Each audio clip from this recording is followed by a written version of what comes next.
Cardo's Adventure. Nandito kami ngayon sa Nambalan River! Sa pagising ko sa umaga, matay pulang-pula na mamagaliwanag ay tuluyan bang naglaho na? Tuluyan bang naglaho na? Araw-araw iniisip ang mga nakaraan, problema dati at ngayon wala na bang hangganan? Liwanag, liwanag, lumapit ka sa akin. Liwanag, liwanag, lumapit ka sa akin.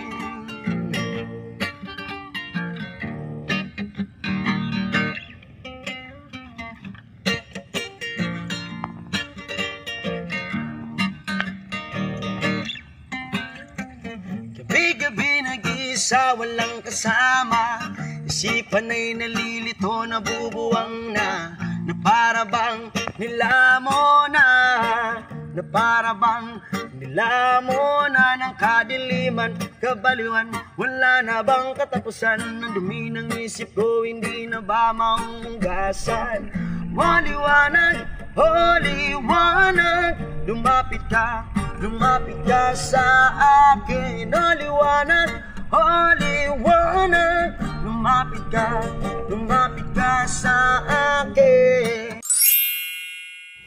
Ayan, so welcome sa bagong edition ng Cardo's Adventure. And for today's vlog, ayan, ang lakas ng trip namin. Alas 12 tapat. Napakainit. Ewan ko, balik na naman kami nagising ko. Ako kasi may kasalanan. Pasensya ka na oras na ako nagising. Ayan, so may plano kami na pumunta ng Tarlac kasi may naispatan kami na area dito na parang may kubo tapos may river. Yeah. Ayan. So, yun ang trip namin ni Car. So, ang pupuntahan natin dito is yung Nambalan River. Dito sa may Tarlac. Ayan. So, papakita ko sa inyo kung paano yung bago kami sumakay galing Cubao. Tapos ngayon, umistop kami dito sa may road ng Mayantok National Road. Ayan. So, pakita ko lang. Iharap ko lang sa inyo. Ayan. Ay, hi pala kay Mia. Yay! Si Bungal. Ayan. Ayan, so nandito kami sa may 5-star dito sa Cubao. So ang sasakyan namin is papuntang Tarlac. Dapat nga hanapin namin yung Kamiling pero sa ngayon mukhang wala yatang biyahe ng Kamiling papuntang Tarlac. So ang sasakyan namin yung biyahe papuntang Dahu o kaya Dahu Tarlac. Ayan, so nakasakay na kayo ng Cubao, tapos bababa kayo dito sa may Tarlac, sa may Mayantok National Road. Ayan, so ito yung mga terminal ng tricycle, tapos yung palatandaan namin, ito si Frank eh. Ayan, so may kantuhan na itong Mayantok National Road. Tapos yung ito rin, yung may gasoline station na GET o GET.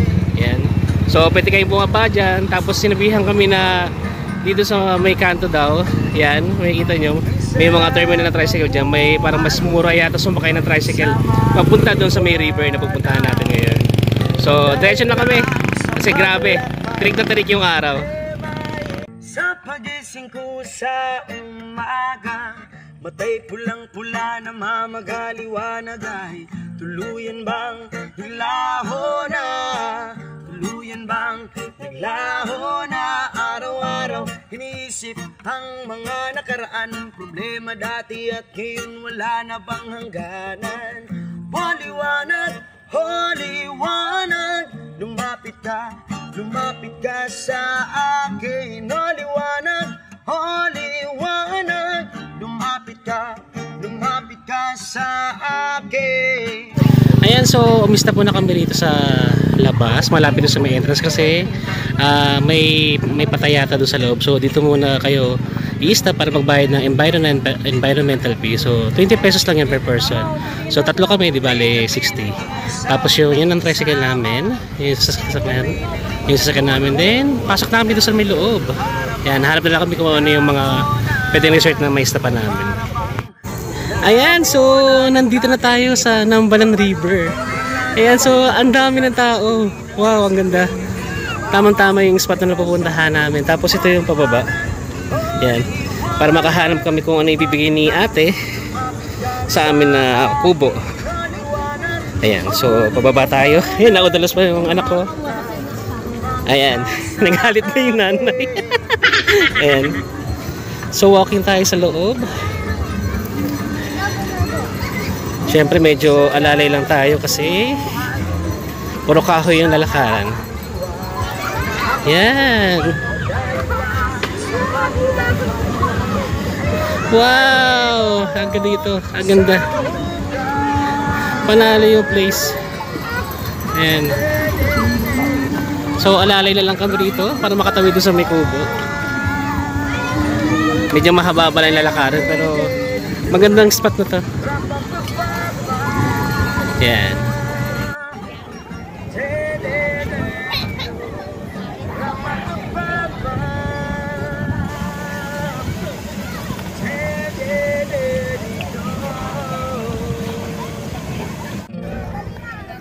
Ayan, so gusto nila mag-shoutout daw. Ayan. Ayan, hello. Ayan. So maganda yung spot dito. Ayan. Kung gusto niyo may malapit dito sa may parang babaan, tapos river na yan. Para nasa 3 feet yung taas niya. Ayan. Tapos same din sa kabila. Ayan. So 3 feet din. Ayan. So tingin ko pag pumunta kayo dito sa Nambalan River, I suggest na mas maganda kung pupunta kayo dito sa may middle ng puntahan dito kasi sa may bandang unahan parang medyo konti lang yung water dun eh. Sa may bandang gitna ito, perfect yung perfect yung location niya para pagbandingan nyo ng mga family o katropa. Ayan. So meron din isa doon sa may bandang pinakaunahan pero malakas yung malakas yung agos. Maganda rin doon. So kayo na lang po pipili sa tatlo kung gusto niyo sa may bandang unahan o dito sa may bandang gitna. Talagang perfect yung location niya. Yan. Tapos kita na naman na ang dami mga gusto mag-enjoy itong short vacation. Tapos yung pinakaunahan dito sa may dulo. Yun kabilaan yung kubo tapos medyo rumaragasa yung yung tubig, yung niya, yung water niya pababa. Yeah. Holy One, lumapit ka sa akin. Holy One, lumapit ka sa akin.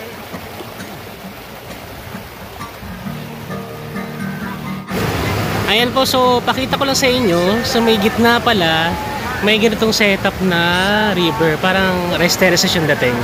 Ayan. So, pag medyo maaga-aga kayo, ayan, katulad ngayon na may nag-uuwian na, ayan, pwede kayong pumesto rito, ang ganda. Tapos pwede nyo iiwan yung mga anak nyo rito, ayan, para magtampisaw. Ayan, tapos mag-session lang kayo dyan, ayan, tagay. Maganda pala dito. Ayan. So, depende rin pala sa makukuha nyo na halimbawa sa resort. Kung matsatsambahan nyo na walang tao, ayan, pwede kayo dito. Pero kung ganito lagi na Sunday, halimbawa weekends, for sure, matao.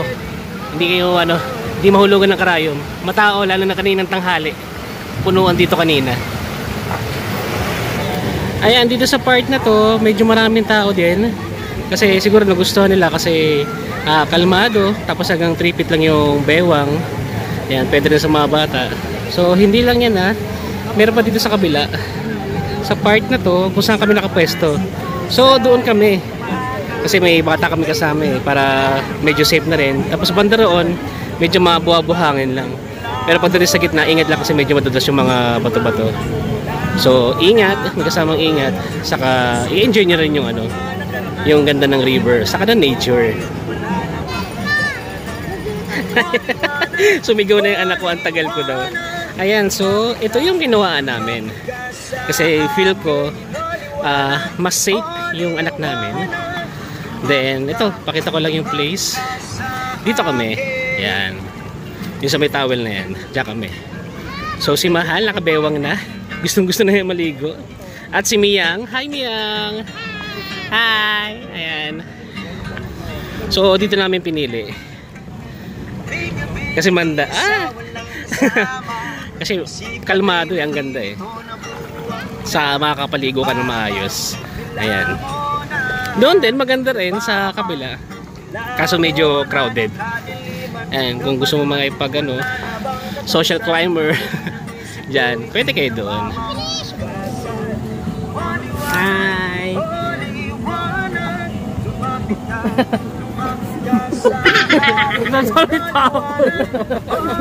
Mag-welcome ka pa. Kaya share ko lang. Ang ganda ng lugar kasi yung sa pinestuhan namin, tabi mo na yung river, tapos sa left side may bundok na may kita ka. Ang ganda. Tapos susubukan ka pa ng asawa mo. Nagbubumbang ba sila? Anong bomba? Bomba. Ay, bombaya. Mukbang. Mukbang. Tapos kami, diskarte na naman namin. Kasi tatlo lang naman kami. Ayan. Bumili lang kami ng food sa Jollibee. Tapos, yun dun sa Mayantok, tama? Mayantok Provincial Road. May kambingan doon. May kambingan, may mga pwede kayong mabilan ng mga karinderiya. Ayan. Pwede kayong bili na lang, imbes na magluto kayo sa bahay. Pero marami kayo maganda magluto. Oo, kung marami kayo, magbaon kayo. Ayan. Baka Shanghai. Mas pabor yung mga malalapit dito sa sa Tarlac. Dahil Kasi- sinasabi eh. Mas pabor sa kanila kasi 1 hour lang. Hindi ka mapapaparas yung mga pagkain nila yan. Kahit ihaw, walang problema eh. Yung mga taga Maynila, syempre. Bili lang ng mga mga fast food. Yan, mabilisan. Grabe, nakakalulak. May hangin pa. Ang sarap ng hangin. Nilalamig ako.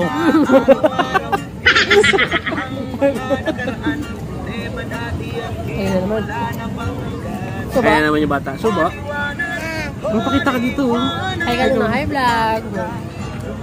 Hi vlog. Alilang-alilay usawa.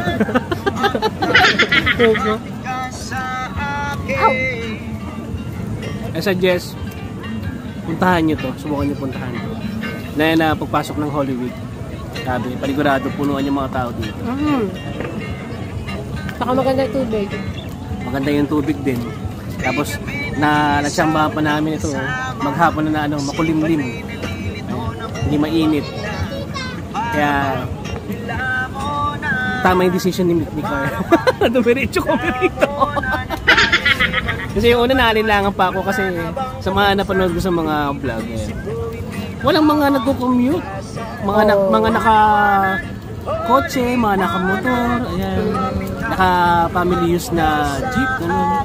Kundi kasama si Mia ang laban, motor kami. Oo, May motor. kaso, siyempre bata. May bata, ayan. So, baka kami pa lang yung first time na alam niyo na kung paano papunta dito. From Manila. Sakay kayo ng Cubao doon sa may 5-star. Baba kayo sa Mayantok National Road. Tapos sakay kayo ng tricycle. Tapos yung tricycle galing doon sa Mayantok National Road hanggang dito. 300 pesos. Hatid na nga pinakalooban ng entrance. So, convenient. Tapos environmental fee pa. 20 pesos. Per person. Mura na yun, no? Tata, Diba? hindi ka nalalayo. Tama.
Ayan, so natunghayan nyo ang aming isang kabuuang biyahe namin.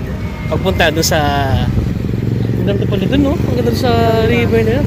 Saka Madami siyang tao, pero kaya pa rin niyang i-accommodate lahat na hindi kayo magsisiksikan. Oo nga.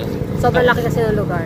Sa convenient kasi halimbawa may bata kayo kasama, hindi masyadong malalim, no? Oo, Hindi pwede mo masyadong siya malalim. pabayaan lang din sa tabi. Oo, tabi. Yeah, yun din ba yung pinagustuhan ko. Tapos, the rest, okay na sa akin eh. Sana for me, i-improve lang nila yung yung facilities. Tapos, Shower! Yung shower, yung CR. Para at least mas marami pa yung mga turista na pwedeng pumunta sa nila. Sa place nila. Ayan, so papaalam na kami. And lang to, itong simpleng anniversary namin. Dito namin ginanap yung Starlock. So, Ng Cardon's Adventure. yes, sa Gardens Adventure. Naka 6 years na tayo. 6 years ng YouTube. Yes, and sa YouTube. So, papaalam na kami. Like and subscribe and follow up po ang bell button para updated kayo sa aming videos. And share mo na rin. Share mo na rin. Miyang, babay na ikaw. Dali. Babay daw. Dali, lahat dito. Hindi ka makita. Hello po, bye-bye. Ayan, pagod na po siya. Pagod sa Kaya swimming. ganyan, swimming. Bye-bye. See you next vlog.